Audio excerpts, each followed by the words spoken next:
पाटपन्हाळा धनगरवाडा येथील कुंपण घातलेल्या रस्त्यासंदर्भात त्या शेतकऱ्यांनी सांगितले स्पष्टच।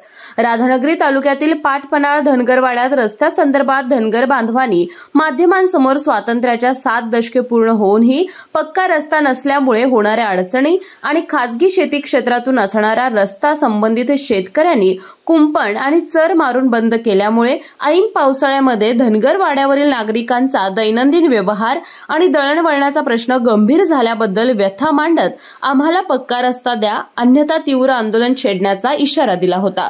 आज संबंधित शेतकऱ्यांनी माध्यमांसमोर येत आपली बाजू मांडली आहे। मी नंदकुमार पाटील, पाटपन्हाळा। जो काही काल धनगर वस्तीवर अन्याय झाला म्हणून जी काय बाईट्स जी नेटवर किंवा ह्याच्यावर जी काय फिरत होती ती सगळी चुकीची असून इथली सद्य परिस्थिती ही काही वेगळीच आहे।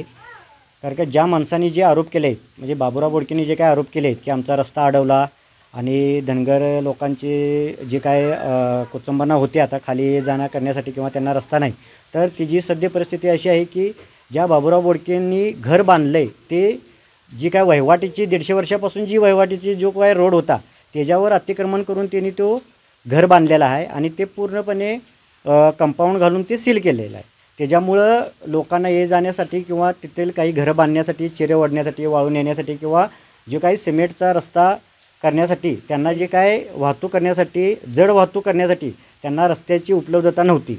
त्यानंतर त्यांनी आमच्याशी संपर्क साधून की आम्हाला रस्त्याची गरज आहे किंवा आमचे रस्ते विस्तवर आम्हाला ती वाट द्या म्हणून आम्ही आमच्या स्वतःच्या जमिनीतून त्यांना आम्ही वाट मोकळी करून रस्ता काढून दिली। पण देताना आम्ही त्यांना असं सांगितलं की तुम्ही रस्ता काढताय मान्य आहे, पण पावसाळा यायच्या अगोदर ते आम्हाला होतं तसं आमचं शेत करून द्या। अशा पद्धतीनं ते आम्ही त्यांना सांगून त्यांनी रस्ता तो खालचा करून घेतला, घरं बांधली, चिऱ्या नेलेत, वाळू नेलीत।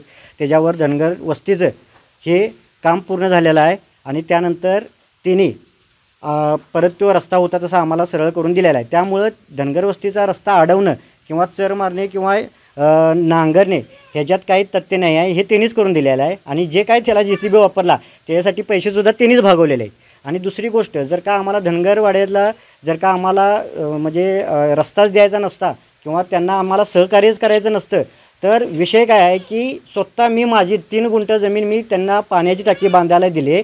त्याच्यामुळं त्या पाण्याच्या टाकीच्या 3 गुंठ्यामुळं परत माझी 2 गुंठांनी बाद होते जमीन, कारण अवतीभोवती त्यांची शरडं डोरं किंवा त्यांची येणं जाणं ह्यामुळं माझी परत 3 गुंठ्याला 2 गुंठ बाद होते, म्हणजे टोटल 5 गुंठ माझी त्या धनगर वस्तीला जमीन गेल्यासारखी आहे। परत आणि जर का तुम्ही माझ्यातूनच जर का परत रस्ता काढायचा म्हणलेसा किंवा जबरदस्तीनं काही जर का करण्याचा जर का त्यांनी विषय केला तर तो माझ्यावर अन्याय होईल।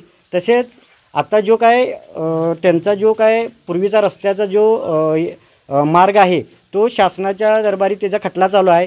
ज्यावेळेला तो खटला पूर्ण होईल त्यावेळेला शासन त्यांना रस्ता काढून देईल।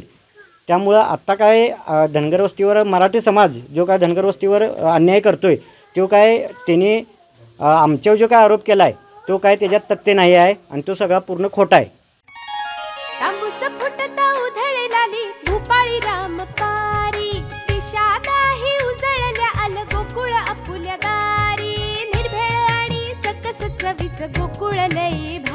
गोकुळची दर्जेदार दुग्ध उत्पादने, गोकुळ अस्सल चव कोल्हापूरची।